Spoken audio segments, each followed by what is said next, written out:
Marcos, 5 kabanata. Si Jesus at ang kanyang mga alagad ay dumating sa kabilang ibayo, sa lupain ng mga Geraseno. Pagkababa ni Jesus sa bangka, siya'y sinalubong ng isang lalaking sinasapian ng masamang espiritu. Ang lalaking ito'y nakatira sa mga libingan. Hindi na siya maigapos kahit tanikala pa ang gamitin. Bagamat madalas siyang gapusin ng tanikala sa kamay at paa, nilalagot lamang niya ang mga ito. Wala nang nakakapigil sa kanya. Araw-gabi, nagsisisigaw siya sa mga libingan at sa kabundukan, at sinusugatan din niya ng matalas na bato ang kanyang sarili. Malayo pa'y natanaw na nito si Jesus. Patakbo itong lumapit at lumuhod sa harapan niya. Sumigaw siya ng malakas. Jesus, anak ng kataas-taasang Diyos, anong pakay mo sa akin? Ipangako mo sa ngalan ng Diyos na hindi mo ako pahihirapan. Sinabi niya ito sapagkat iniutos ni Jesus. Masamang espiritu, lumabas ka sa taong ito. Tinanong siya ni Jesus. Ano ang pangalan mo? Batalyon, sapagkat marami kami. Tugon niya, at nakiusap siya kay Jesus na huwag silang palayasin sa lugar na iyon. Samantala, sa libis ng bundok ay may malaking kawan ng mga baboy na nagsisikain. Nagmakaawa kay Jesus ang masasamang espiritu. Papasukin mo na lamang kami sa mga baboy. Pinahintulutan niya sila, kaya't lumabas nga sa lalaki ang masasamang espiritu at pumasok sa mga baboy. Ang kawan na may 2,000 ay nagtakbuhan sa gilid ng matarik na bangin hanggang sa nahulog ang mga ito sa lawa at nalunod. Tumakbo ang mga tagapag-alaga ng kawan ng baboy at ibinalita sa bayan at sa karatig pook ang mga pangyayari. Kaya't ang mga tao ay nagpuntahan doon upang alamin ang nangyari. Paglapit nila kay Jesus, nakita nila ang lalaking dating sinasapian ng mga demonyo.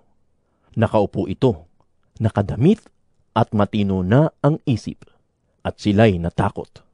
Isinalaysay sa kanila ng mga nakakita ang nangyari sa dating sinasapian ng demonyo at sa mga baboy. Dahil dito, nakiusap ang mga tao kay Jesus na umalis siya sa kanilang lupain. Nang pasakay na si Jesus sa bangka, nakiusap ang dating sinasapian ng mga demonyo na siya'y isama niya. Ngunit hindi pumayag si Jesus. Sa halip ay sinabi niya sa lalaki, Umuwi ka na at sabihin mo sa iyong mga kamag-anak ang lahat ng ginawa sa iyo ng Panginoon at kung paano siya nahabag sa iyo. Umalis ang lalaki at ipinamalita sa buong Decapolis ang ginawa sa kanya ni Jesus. At namangha ang lahat ng nakarinig noon.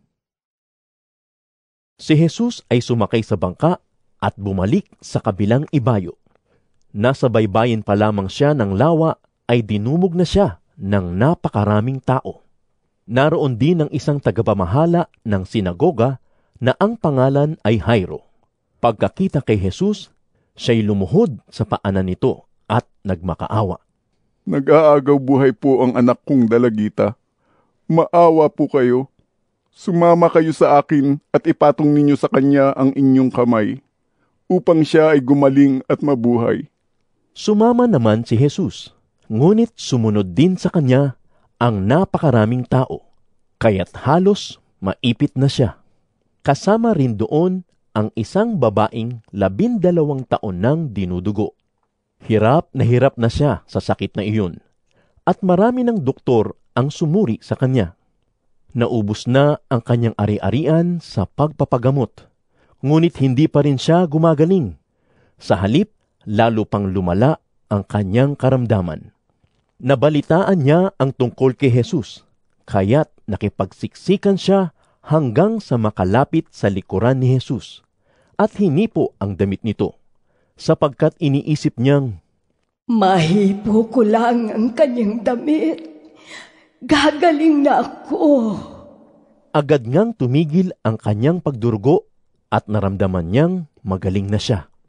Naramdaman agad ni Jesus na may kapangyarihang lumabas sa kanya. Kaya't bumaling siya sa mga tao at nagtanong. Sino ang humipo sa aking damit? Sumagot ang kanyang mga alagad. Nakikita po ninyong napakaraming nagsisiksikan sa paligid ninyo. Bakit pa ninyo itinatanong kung sino ang humipo sa damit ninyo? Subalit lumingon-lingon si Jesus upang tingnan kung sino ang humipo sa damit niya. Palibhasa'y alam ng babae ang nangyari. Siya'y nanginginig sa takot na lumapit kay Jesus. Nagpatira pa at ipinagtapat ang buong katotohanan. Subalit sinabi sa kanya ni Jesus, Anak, pinagaling ka ng iyong pananampalataya. Umuwi ka na at ipanatag mo ang iyong kalooban. Ikaw ay magaling na. Habang nagsasalita pa si Jesus, may ilang taong dumating mula sa bahay ni Jairo. Patay na po ang inyong anak. Huwag na po ninyong abalahin ng guro. Sabi nila. Ngunit nang marinig ito ni Jesus, sinabi niya kay Jairo, Huwag kang matakot, manampalataya ka lamang. At hindi pinayagan ni Jesus na sumama sa kanya ang mga tao, maliban kina Pedro at ang magkapatid na Santiago at Juan. Nang dumating sila sa bahay ni Jairo, nakita ni Jesus na nagkakagulo ang mga tao. May mga nag-iiyakan at nananaghoy. Pagpasok niya ay kanyang sinabi, Bakit kayo nagkakagulo at nag-iiyakan? Hindi patay ang bata. Siya'y natutulog lamang. Dahil sa sinabi niya, pinagtawanan siya ng mga tao. Subalit pinalabas niya ang lahat maliban sa 3 alagad at sa mga magulang ng bata. At pumasok sila sa kinaroroonan ng bata. Hinawakan ni Jesus ang kamay ng bata at sinabi, Talita, koum.